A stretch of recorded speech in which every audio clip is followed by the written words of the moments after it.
Monsieur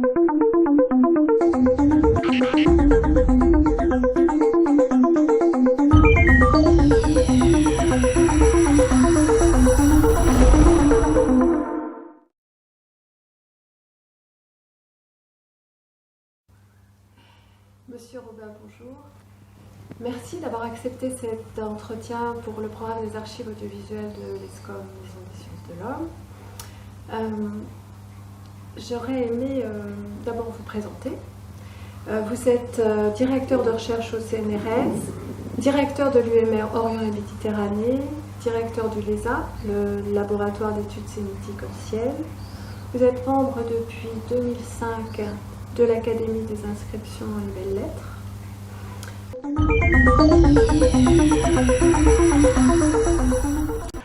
Pour les débuts de l'islam, on sait très peu de choses, mais on a l'éclairage pour le Yémen de nombreuses inscriptions historiques qui éclairent, disons, sur les processus qui ont permis la naissance de l'islam. Enfin, disons, et c'est la période, je dirais, c'est la seule période pour laquelle on puisse faire de l'histoire. Ce sont les siècles. Les derniers siècles de l'Antiquité, ce que l'on appelle maintenant l'Antiquité tardive, parce qu'on a des sources externes en langue grecque, en langue syriaque, on a les inscriptions locales et on a les traditions arabes, donc on a une pluralité de sources qui permettent de recouper beaucoup de données et d'être relativement assuré qu'elles sont historiques. Oh, disons, ce sont des choses qui se sont faites sans même y penser. Le Yémen, j'y suis allé depuis 1972, à peu près tous les ans, et quelquefois 4 ou 5 fois dans la même année. Donc, j'ai moins de choses à découvrir au Yémen maintenant. Je suis allé dans beaucoup de régions, j'ai vu beaucoup de sites. Je ne peux pas dire que je connais tout et que j'ai tout vu, mais enfin, la possibilité de découvertes importantes, évidemment, c'est un petit peu réduite au cours du temps. Et il y a l'immense Arabie Saoudite qui, elle, n'était pas très facile d'accès, c'est-à-dire elle n'était pas totalement fermée. Mais les conditions de travail en Arabie Saoudite, pendant très longtemps, étaient incommodes. À savoir, on était employé par le service des antiquités, et le chercheur, donc, qui était sous contrat avec ces antiquités, n'avait aucune autonomie scientifique, c'est-à-dire tous ses relevés, ses carnets de notes, ses photos, etc. Il devait les donner au service des antiquités saoudiens avant de partir, donc il ne pouvait pas faire de communication, il ne pouvait pas en parler dans des publications scientifiques. Donc, ça n'était pas des conditions de travail extrêmement attractives. En plus de ça, les collègues saoudiens étaient encore peu nombreux à l'époque, et depuis maintenant une dizaine d'années, les choses ont radicalement changé du fait de la volonté de l'Arabie Saoudite de s'ouvrir au monde extérieur. Et il y a des missions étrangères maintenant, les premières ont été créées au début des années 2000, qui travaillent maintenant depuis presque 10 ans. Donc c'était une chance à saisir. Et cette Arabie Saoudite a des vestiges qui sont peut-être un petit peu plus dispersés que ceux du Yémen. Ceux du Yémen sont très concentrés, enfin disons, il y a une densité extraordinaire de sites. En Arabie Saoudite, c'est davantage dispersé sur cet immense pays qui fait 2 millions de kilomètres carrés. Néanmoins, il y a également beaucoup de sites archéologiques, beaucoup d'inscriptions, beaucoup de choses à découvrir, tout à fait remarquables. Et puis pour donner un simple exemple, disons des grandes inscriptions historiques qui se rapportent à la période qui m'intéresse le plus, celle des derniers siècles en islam. On en connaissait 5 il y a 2 ans, et les 2 dernières années, c'est-à-dire en 2008 et en 2009, nous avons fait des visites touristiques sur des sites qui étaient déjà repérés, et sur 2 sites, nous avons trouvé 2 nouvelles grandes inscriptions historiques qui comportent des données factuelles extrêmement intéressantes. Donc, vous voyez, c'est un champ où même, disons, sans rien chercher, il peut arriver que l'on trouve fortuitement des documents exceptionnels.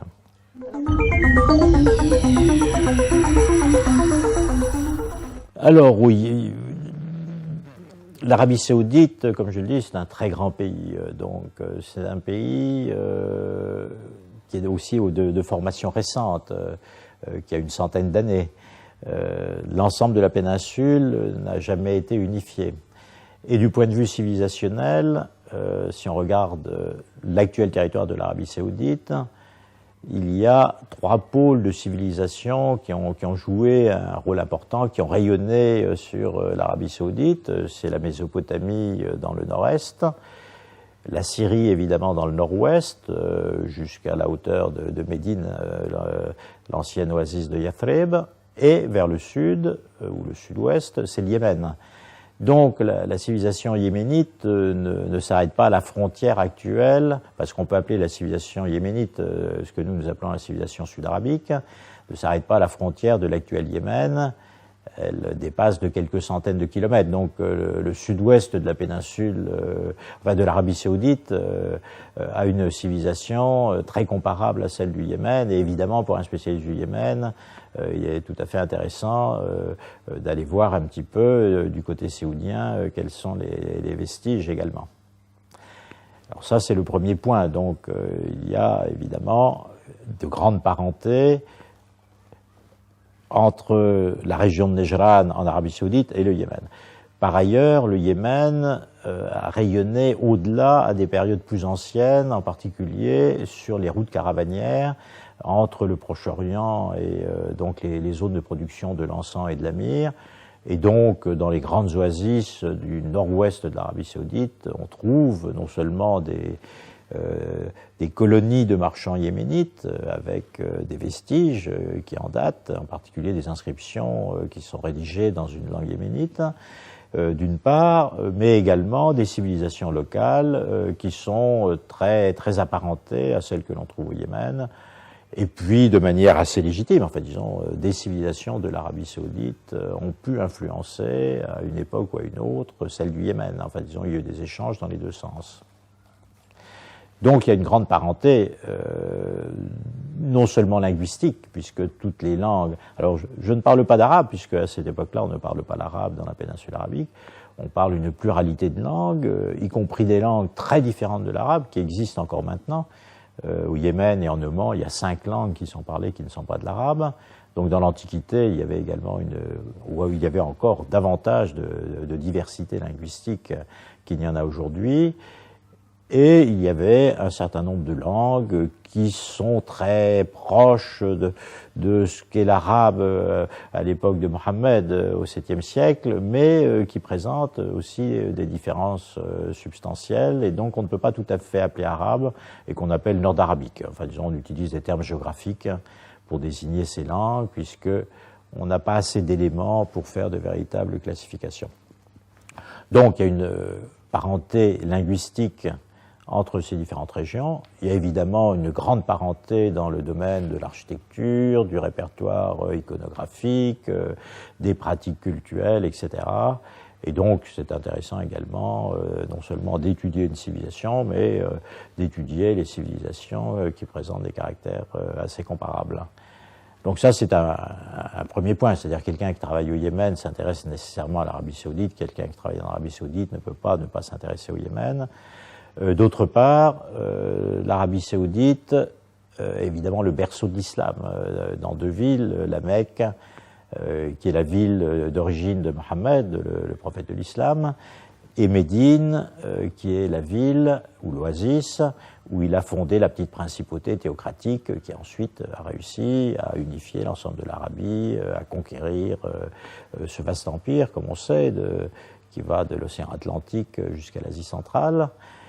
Et donc la naissance de cette religion présente un certain nombre de caractères qui interrogent. Comment se fait-il qu'il y ait eu, au début du 7e siècle, non seulement ce prophète à la Mecque et à Médine, mais d'autres prophètes. Il y en a un qui est très connu, qui est en Arabie centrale, qui s'appelle Moussaïlima, qui a été un rival tout à fait redoutable des musulmans pendant toute sa vie, et encore d'autres, disons, on en connaît 7 ou 8. Donc il y a une espèce de fermentation prophétique, d'aspiration à des réformes religieuses, etc., d'une part, et d'autre part, s'ils veulent faire des réformes religieuses, des réformes à partir de quoi? Donc il est intéressant de connaître, en quelque sorte, la pâte qu'ils veulent remodeler. Et donc, évidemment, aussi bien au Yémen qu'en Arabie Saoudite, étudier tous les vestiges que l'on peut avoir de l'Antiquité tardive pour comprendre d'où vient cet élan religieux très spectaculaire, est évidemment très intéressant. Donc, comme je le disais, cette période de l'Antiquité tardive, grâce à des sources externes, à des sources internes et aux traditions arabes, c'est une période pour laquelle on peut faire de l'histoire, parce qu'on a d'abord beaucoup de données historiques, et deuxièmement, c'est une période qui n'a jamais été étudiée véritablement, puisque l'islam n'est enseigné ou n'est étudié ou n'a été étudié pendant très longtemps que comme un phénomène religieux et pas du tout du point de vue de l'historien. Et l'intervention de l'histoire pour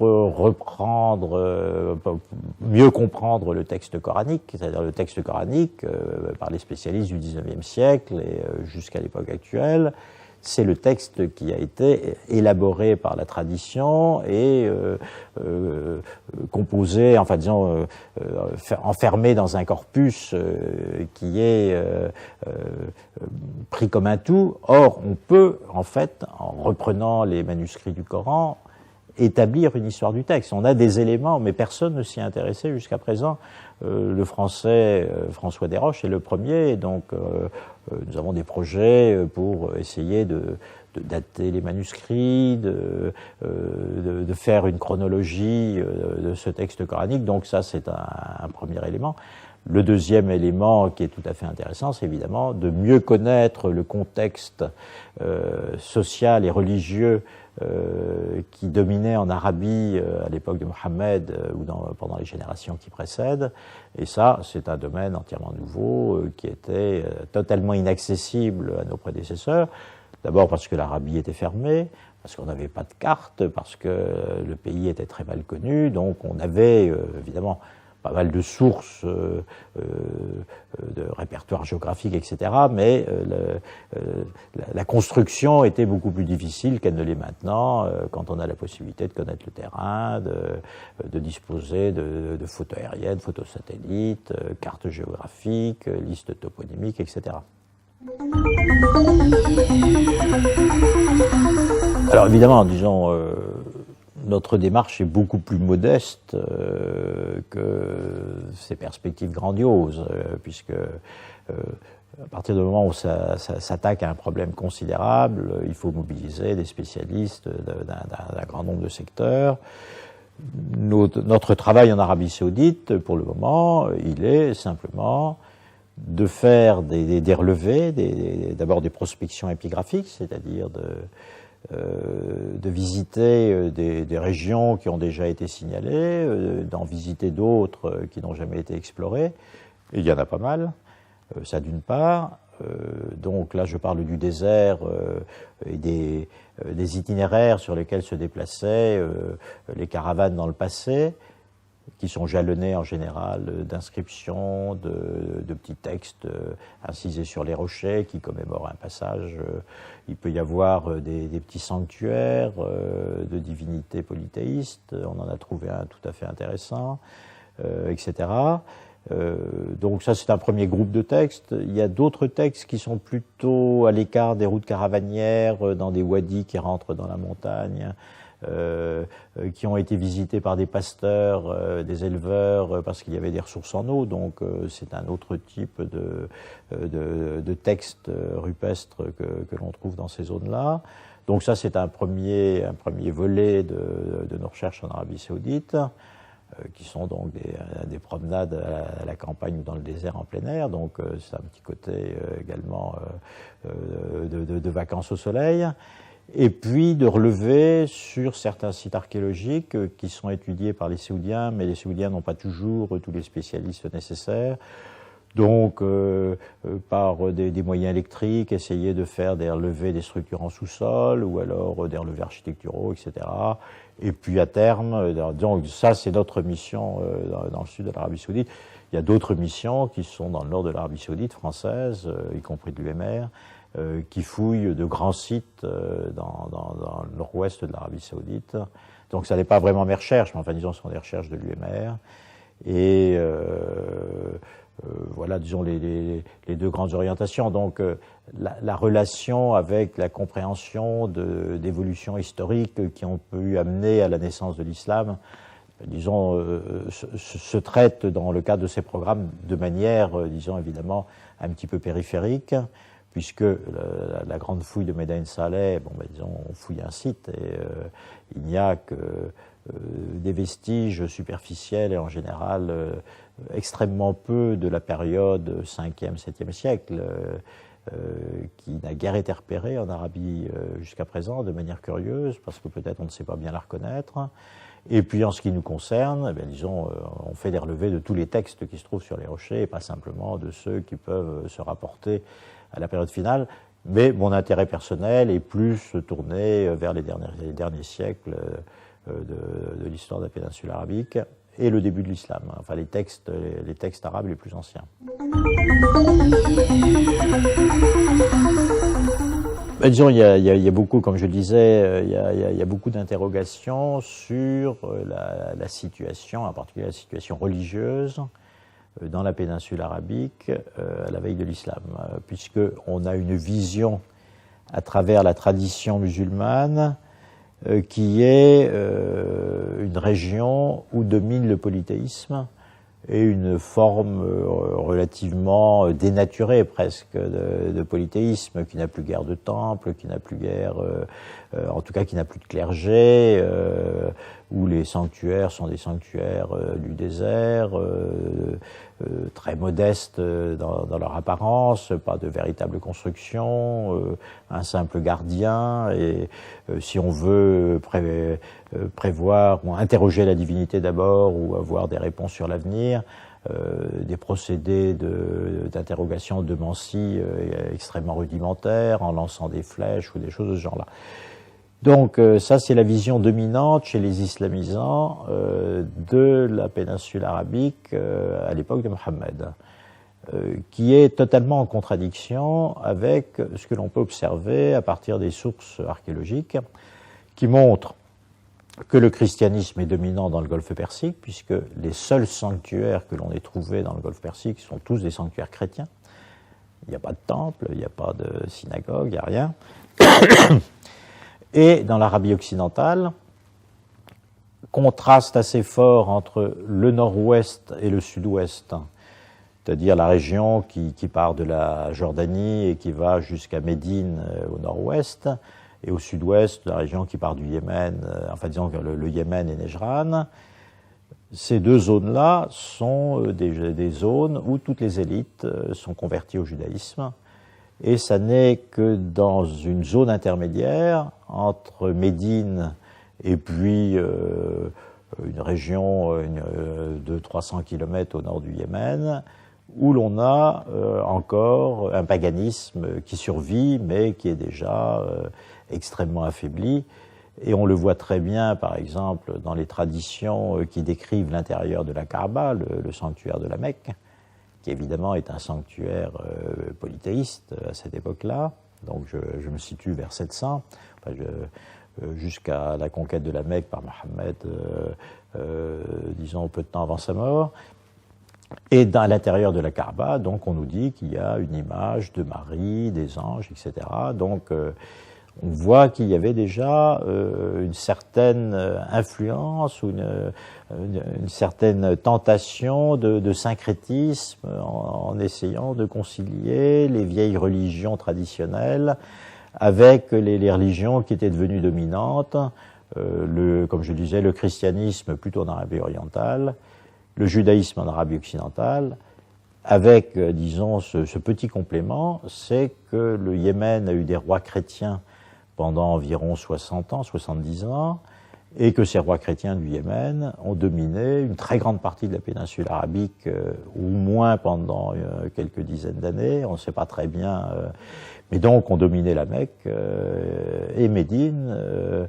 Donc ce sont des villes qui ont été pendant un certain temps sous domination de rois chrétiens, et donc il n'est pas très étonnant à la Mecque d'avoir des indices, disons, d'un certain intérêt pour le christianisme. Et donc ça pose également la question, ça pose également la question des origines, enfin disons de comprendre comment se fait-il que dans le Coran il y ait une telle imprégnation de données bibliques, en particulier de prophètes bibliques ou de personnages bibliques très importants.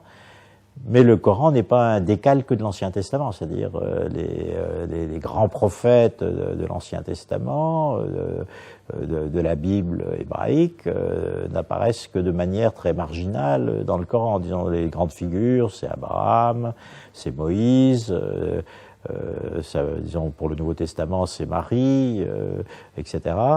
Donc il y a à la fois une très forte influence juive, des éléments de christianisme, mais en même temps, ça n'est pas une copie conforme de ces deux religions. Et du côté du christianisme, avec des éléments très particuliers, à savoir Jésus, Marie sont mentionnés, mais pas les apôtres, Pierre est inconnu, Paul est inconnu, les saints sont inconnus, donc une forme, on a l'impression d'une forme de christianisme assez particulière. On pense souvent au judéo-christianisme, c'est-à-dire à ces juifs qui reconnaissaient la mission de Jésus de Nazareth, mais qui restaient très attachés à la synagogue. Voilà, donc il y a beaucoup d'interrogations.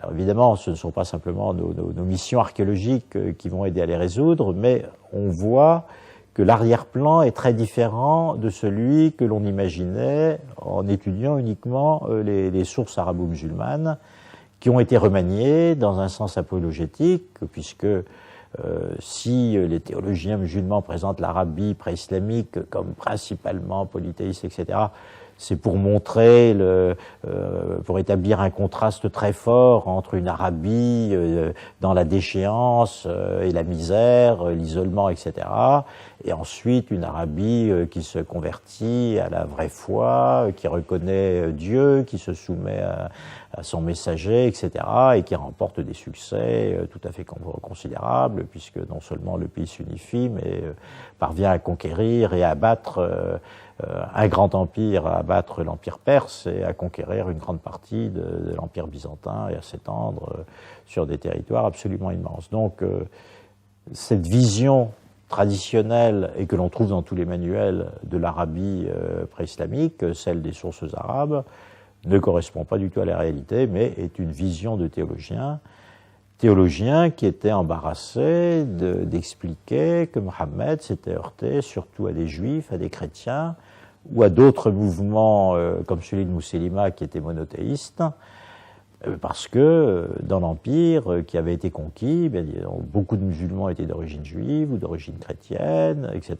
Et donc ça heurtait leur sensibilité, il valait mieux accabler les polythéistes qui ne représentaient aucune force politique.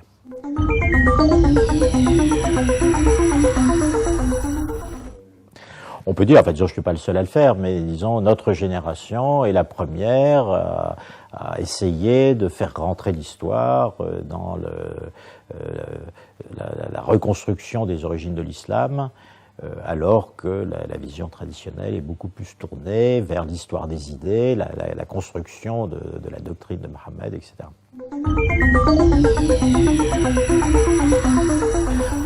Disons, il y a plusieurs problèmes. Disons, il y a un problème d'abord dans le milieu scientifique mondial, enfin disons européen, américain, dans le monde arabe c'est encore plus compliqué, qui est que, disons, faire rentrer des idées nouvelles, mais ça c'est universel, ça prend beaucoup de temps, c'est-à-dire ça émerge, disons, ça cristallise très très lentement, et donc les spécialistes de l'islam ignorent jusqu'à présent totalement les recherches qui sont faites depuis 50 ans en Arabie et qui bouleversent radicalement, donc continuent à répéter les mêmes schémas, etc., qui n'ont plus aucun fondement. C'est-à-dire, on imagine que Mohammed découvre le christianisme parce qu'il va à Bosra en Syrie, parce qu'il voyage ici ou ça, etc. Or, disons, la connaissance qu'il a du christianisme et du judaïsme vient du fait que ce sont des religions qui sont profondément enracinées en Arabie depuis plusieurs siècles, et en particulier le Yémen devient juif aux alentours de 380. tous les termes fondamentaux de l'islam, comme la prière, l'aumône légale, etc., se trouvent dans des inscriptions du Yémen 250 ans avant Mohammed. Donc c'est une terminologie qui est évidemment totalement familière à ses auditeurs, et ce ne sont pas des emprunts qu'il a été récoltés au cours de voyages commerciaux. En fait, disons que la vision que l'on a est radicalement différente de celle qu'avaient nos prédécesseurs, et ce sont des idées, comme je disais, qui mettent beaucoup de temps à progresser. Bon, ensuite, du point de vue des musulmans, on parlait de l'histoire du texte coranique avec des musulmans. Effectivement, n'est pas sans poser problème, puisque pour un musulman, le Coran est incréé, c'est la parole divine. Enfin, disons, il y a une conception, enfin une construction idéologique autour du Coran qui n'est pas exactement ce que l'historien retient comme postulat au départ de ces raisonnements. Néanmoins, pour un musulman, il ne fait pas de problème d'imaginer que le texte a une histoire, c'est-à-dire même s'il est révélé, ce texte est reçu par des hommes qui ont toutes les imperfections que l'on connaît, donc le scribe peut commettre des erreurs, des feuillets peuvent être intervertis, des mots peuvent être mal compris, etc. Et donc ça ne pose pas de problème particulier pour un savant musulman d'admettre qu'il puisse y avoir des recherches qui portent sur les variantes entre les différents manuscrits pour essayer de retrouver une forme plus ancienne ou une forme plus authentique. Ça ne fait pas de problème. Mais évidemment, sur les aspects plus dogmatiques, il y a des difficultés. Et ces difficultés font que le spécialiste du Coran en Europe occidentale a très peu de rapport avec le spécialiste du Coran dans le monde musulman, c'est-à-dire ce sont deux milieux qui sont séparés par un fossé évidemment très difficilement franchissable pour le moment. Mais les choses évoluent à toute vitesse. Et en particulier en Arabie Saoudite. L'Arabie Saoudite est en train de créer un grand centre sur le Coran où on va avoir à disposition tous les manuscrits en images, etc. Et l'Arabie Saoudite a le souci que ce centre du Coran soit accessible aux non-musulmans, et donc ne l'installe pas sur le territoire des villes saintes qui est interdit aux non-musulmans. Donc va le mettre en zone accessible. Et donc il y a aussi du côté saoudien la volonté de pouvoir dialoguer avec des chercheurs qui ne sont pas des adversaires systématiques de l'islam. Je dis ça parce qu'il y a aussi des chercheurs qui manifestement ont des préconceptions qui peuvent heurter fortement des musulmans ou qui font des recherches qui ont pour but des finalités davantage idéologiques ou politiques que strictement historiques. L'année prochaine, oui, probablement, oui. Enfin, l'année prochaine, on y va tous les ans, oui, une fois ou deux. Et puis, les Saoudiens organisent beaucoup de colloques. Donc, l'année prochaine, il va y avoir en plus de ça au moins 2 colloques, sinon 3 qui vont être organisés. Donc, effectivement, il y a un certain risque d'aller plusieurs fois dans l'Arabie Saoudite. Le Yémen, malheureusement, est dans une spirale de délitement, de violence. Donc, il y a une guerre civile dans le nord et le terrain yéménite est moins accessible. Donc, je dirais, de ce malheur, disons, nous tirons un peu parti, c'est-à-dire nous avons plus de temps disponible pour travailler en Arabie Saoudite. Vous savez, le CNRS, dans sa grande sagesse, considère que les équipes de petite dimension n'ont plus leur place dans le dispositif, et donc incite les petites équipes qui existaient ou qui existent encore à constituer des ensembles de très grande taille. Alors ça entraîne des difficultés diverses, comme tout le monde le sait, puisque ces ensembles de grande taille qui réunissent tous les spécialistes d'un champ déterminé, champ géographique, champ chronologique, etc., appartiennent à plusieurs établissements par la force des choses. Nous sommes rattachés à Paris 1, Paris 4, le PHE, le CNRS principalement, avec donc un rattachement principal Paris 4. Et donc, on demande aux équipes de constituer de grands ensembles, mais en même temps d'avoir, si possible, une seule tutelle. Donc, une petite contradiction qui n'est pas encore totalement levée. Alors, notre UMR se compose en ce moment de 5 composantes, plus une qui va nous rejoindre au début du mois de janvier, à savoir une équipe qui travaille sur Byzance, donc de la fin de l'Antiquité jusqu'au presque à la fin du Moyen-Âge. Une équipe qui travaille sur la médecine grecque, donc là, une thématique très spécifique. Une équipe qui travaille sur le monde méditerranéen classique et tardif, qui s'appelle Antiquité classique et tardive. Une équipe qui travaille sur l'islam médiéval, et enfin le laboratoire que je dirige au sein de cette UMR, qui s'appelle donc Laboratoire des études sémitiques anciennes, ou l'ESA. Donc vous voyez, c'est assez hétérogène. Alors il peut y avoir évidemment de nombreuses articulations, c'est-à-dire moi travaillant sur l'Antiquité tardive, il est évident que j'ai des intérêts communs avec des chercheurs du laboratoire Byzance, des intérêts communs avec des chercheurs qui peuvent travailler sur les débuts de l'islam dans le laboratoire islam médiéval, et beaucoup d'autres collègues sont dans des situations comparables. Donc, du point de vue intellectuel, ça n'est pas forcément une absurdité de créer ces grosses structures. Mais ça n'est pas la structure elle-même qui pilote véritablement les recherches. Enfin maintenant, ce qui est le meilleur élément de structuration de la recherche, ce sont les programmes ANR. Et dans l'UMR, on doit en avoir 5 en ce moment qui fonctionnent. Et donc le LESA a été porteur d'un gros programme les 3 premières années de l'ANR, et puis ce programme a été renouvelé, donc j'en ai été le directeur pendant 3 ans, et maintenant c'est Françoise Briquet-Châtenay, qui a pour objectif d'établir une sorte de comparaison entre le monde syrien et la péninsule arabique, et de s'interroger sur un peu les raisons pour lesquelles, finalement, du compte, disons c'est l'Arabie, la langue arabe, etc., qui se sont imposées, l'islam, alors qu'on aurait pu penser, en voyant les forces en présence à la fin de l'Antiquité, que ce serait plutôt la Syrie qui aurait la capacité à imposer ses propres choix, sa propre langue, sa culture, etc., à ce vaste ensemble qui incluait la péninsule arabique. Et alors le 6e laboratoire qui va nous rejoindre à partir du 1er janvier, c'est l'équipe d'égyptologie de Paris 4, qui est dirigée par Dominique Valbel. Donc on va de l'Égypte ancienne jusqu'à la fin de Byzance, presque aux portes de l'époque moderne, également du côté de l'islam. Donc on couvre un spectre chronologique très grand, et un spectre géographique, alors évidemment Orient et Méditerranée. Jusqu'où va l'Orient?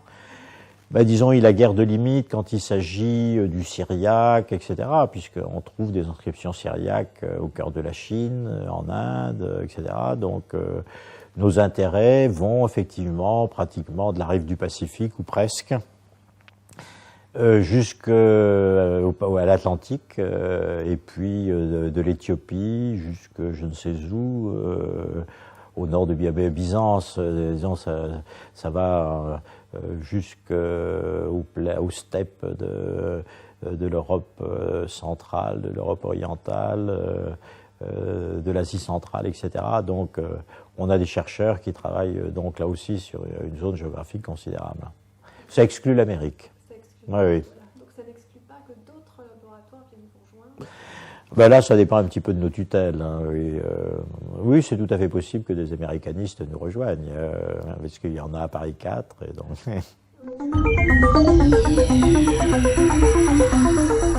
disons, si on vous révèle un secret, effectivement, on présente à l'ANR plutôt des projets que l'on a déjà élaborés de longue date, et plutôt des projets pour lesquels on n'a pas, disons, pour lesquels on a besoin d'argent et pour lesquels on n'a pas obtenu de financement.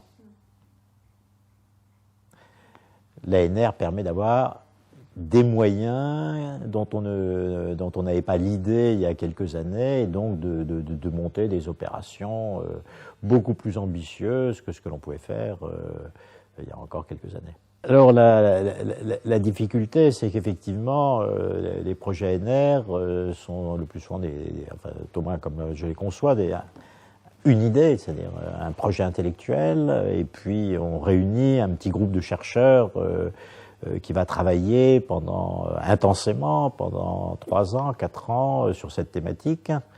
Donc ça n'est pas la totalité du laboratoire, d'une part.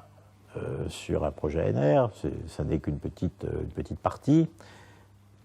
Les personnes, je dirais d'abord les personnes qui ont des besoins, c'est-à-dire qui n'ont pas pu mener leur recherche de manière satisfaisante parce qu'ils n'avaient pas les financements nécessaires. C'est la principale motivation pour beaucoup. Et puis, on peut avoir besoin de spécialistes qui ne soient pas dans le laboratoire. Donc le groupe de recherche qui se constitue de manière relativement indépendante des structures, je dirais de nature plus administrative. À quoi servent les UMR? C'est affecter des chercheurs, affecter des ITA, etc. Donc ça a une finalité plus administrative, plus institutionnelle que véritablement de recherche. Donc la recherche se fait surtout maintenant au sein de ces ANR. Alors la difficulté, c'est que ça laisse un petit peu de côté certains collègues. Parce que, disons d'abord, il ne suffit pas de déposer une ANR pour qu'elle soit retenue. Hein, disons, il y a une part d'aléas.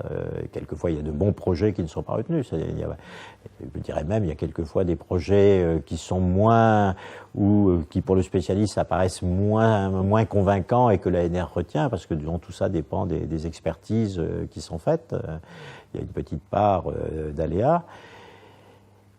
Et donc on a une double structuration du champ de recherche, la structuration par des programmes de recherche qui sont financés de l'extérieur et la structuration par les UMR, par les structures que le CNRS et les universités patronnent, et tout ça ne coïncide pas totalement. Donc on est dans une situation un petit peu mouvante, oui. Il y a beaucoup de directeurs de laboratoire qui peuvent s'agacer effectivement des initiatives prises par des chercheurs qui, grâce au financement de l'ANR, acquièrent une autonomie totale de fonctionnement au sein du laboratoire. Le directeur avait déjà peu de pouvoir, il peut perdre ces derniers éléments de contrôle à cause de ça.